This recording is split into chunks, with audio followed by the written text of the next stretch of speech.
India में superstars का producer बनने का ट्रेंड नया नहीं है। एक्चुअली ये काफी पुराना है। 1970s और 80s में राज कपूर और देव आनंद जैसे लेजेंड्स ने अपनी प्रोडक्शन कंपनी शुरू की थी, लेकिन आज के टाइम में ये और भी ज्यादा पॉपुलर होता जा रहा है, जिसमें बॉलीवुड से लेकर Hollywood and even south Indian actors भी शामिल है। लेकिन इन सक्सेसफुल एक्टर्स को क्या जरूरत पड़ जाती है एक प्रोड्यूसर बनने की? क्यों हर दूसरा बड़ा एक्टर आज अपनी खुद की प्रोडक्शन कंपनी बना रहा है और इससे इंडियन सिनेमा पर क्या इम्पैक्ट पड़ता है, जानते हैं इस वीडियो में।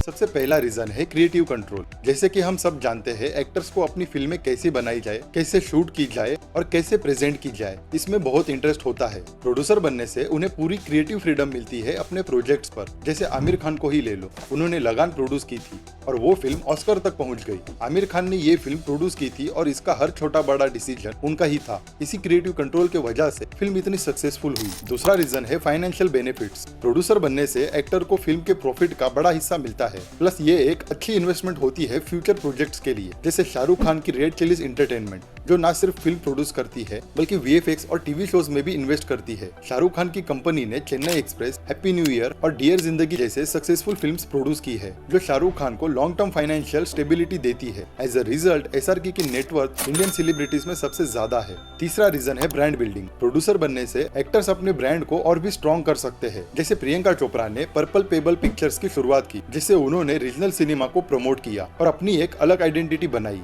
प्रियंका चोपड़ा का फोकस सिर्फ बॉलीवुड नहीं बल्कि रीजनल सिनेमा को भी प्रमोट करना है, जो उनके ब्रांड को और भी डाइवर्स और इंक्लूसिव बनाता है। साउथ इंडियन सिनेमा में भी ये ट्रेंड काफी कॉमन है। रजनीकांत, कमल हसन, धनुष और पृथ्वीराज जैसे सुपरस्टार्स प्रोड्यूसर्स बन चुके हैं।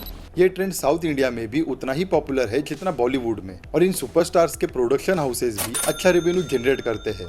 फॉर इंस्टेंस कमल हसन की विश्वरूपम, जिसने कंट्रोवर्सीज के बावजूद बॉक्स ऑफिस पर कमाल किया। धनुष की प्रोडक्शन कंपनी ने भी काका मुट्टे जैसी क्रिटिकली अक्लेम फिल्म्स प्रोड्यूस की है और पृथ्वीराज ने लूसीफर जैसे ब्लॉकबस्टर्स। अब बात करते हैं सुपरस्टार्स का प्रोड्यूसर बनने के इस ट्रेंड से पड़ने वाले अच्छे और बुरे इफेक्ट के बारे में। अगर बात करूं पॉजिटिव इम्पैक्ट की, तो इससे क्वालिटी कंटेंट का राइज होता है। सुपरस्टार्स अपने नाम के साथ क्वालिटी को जोड़ते हैं, इसीलिए जब वो प्रोड्यूसर बनते हैं तो वो क्वालिटी को मेंटेन करने की कोशिश करते हैं। जैसे कि आमिर खान के प्रोडक्शन हाउस की हर फिल्म यूनिक और हाई क्वालिटी होती है। तारे जमीन पर, दंगल, सीक्रेट सुपरस्टार सारी ही अलग और इम्पैक्टफुल फिल्म्स है। इन सारी फिल्मों ने न सिर्फ बॉक्स ऑफिस पर अच्छा कलेक्शन किया बल्कि सोशल इम्पैक्ट भी क्रिएट किया। एक और पॉजिटिव इम्पैक्ट है न्यू टैलेंट्स को एक्सप्लोर करना एंड न्यू अपॉर्चुनिटीज को क्रिएट करना। सुपरस्टार्स जब प्रोड्यूसर बन जाते हैं तो वो नए टैलेंट को प्रमोट करते हैं, जैसे अनुष्का शर्मा की क्लीन स्लेट फिल्म्स ने किया, जहां कई नए डायरेक्टर्स और एक्टर्स को लॉन्च किया गया। अनुष्का शर्मा की कंपनी ने NH10, परी और पाताल लोक जैसे प्रोजेक्ट से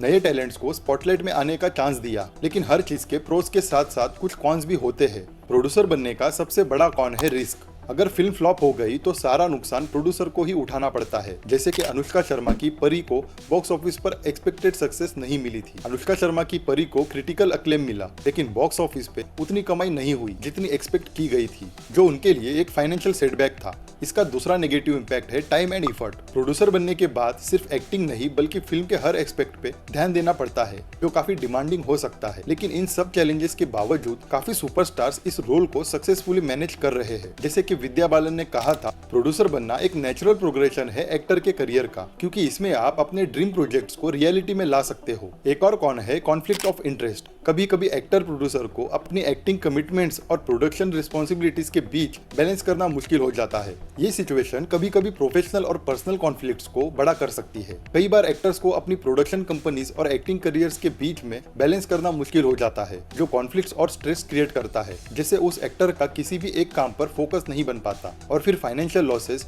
एंड इवन करियर भी खतरे में आ जाता है। फॉर इंस्टेंस अमिताभ बच्चन, जिन्हें इंडस्ट्री का सबसे बड़ा सुपरस्टार कहा जाता है, लेकिन जब अमिताभ बच्चन अपनी प्रोडक्शन कंपनी ABCL को मैनेज नहीं कर पाए और हद से ज्यादा लॉसेस होने लगे, तब उनकी प्रोडक्शन कंपनी बैंकरप्ट हो गई और साथ ही में अमिताभ बच्चन अपने एक्टिंग करियर से भी दूर हो गए। इन कंक्लूजन ये ट्रेंड आगे भी ग्रो होता रहेगा, क्योंकि ये एक्टर्स को क्रिएटिव सेटिस्फेक्शन और फाइनेंशियल स्टेबिलिटी दोनों देता है। लेकिन एक बड़ा एक्टर होने के साथ साथ प्रोडक्शन कंपनी चलाना जितना फायदे का हो सकता है, उससे कई ज्यादा नुकसान भी दे सकता है, और हर एक्टर को इन दोनों के बीच एक परफेक्ट बैलेंस बना के रखना जरूरी है, जैसे कई बड़े एक्टर्स सक्सेसफुली कर पा रहे हैं, like Shahrukh Khan, Kamal Haasan, Priyanka Chopra and so on. वैसे आपका फेवरेट एक्टर प्रोड्यूसर कौन है? कमेंट करके जरूर बताना, और वीडियो अच्छी लगी हो तो लाइक, शेयर एंड चैनल को सब्सक्राइब भी कर देना। तब तक के लिए bye and thanks for watching this video.